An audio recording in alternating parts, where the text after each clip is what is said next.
Lesson 28, Day 28. Unknowing victim. A person who has caused harm to his fellow must ask forgiveness, even if the victim is unaware that he has been harmed.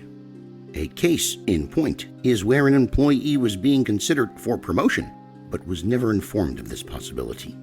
If someone violated the laws of Lashon Hara and made a statement to the employer, which resulted in the promotion not being granted, he must approach the victim, explain what has happened, and beg forgiveness. However, Rabbi Israel Salanter is reported to have held that if relating the incident to the victim would cause him anguish, one would have to forego that aspect of the tshuva process.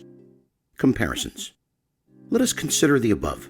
The sages of the Gemara were mighty seers whose thoughts were constantly bound up with Hashem. They were forever contemplating His greatness and His commandments, and their speech was exceedingly sacred and pure.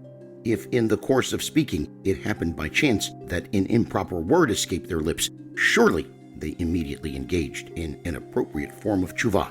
Nevertheless, even this rare improper utterance did damage to the sanctity of their power of speech, so that it was diminished from its previous level.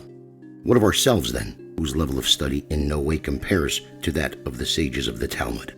If we will defile our mouths with words of Lashon Hara, mockery, strife, and the like, what sort of sanctity will be manifest through our Torah study? Let us compare our approaches to spiritual and material pursuits when, for example, business matters are concerned. One does not cease from pondering ways by which to improve his enterprises and increase his profits. He is careful to remove any possible impediment to success, and no person of sound mind would intentionally do anything that could harm his very source of livelihood. Yet with spiritual pursuits, the opposite is often the case.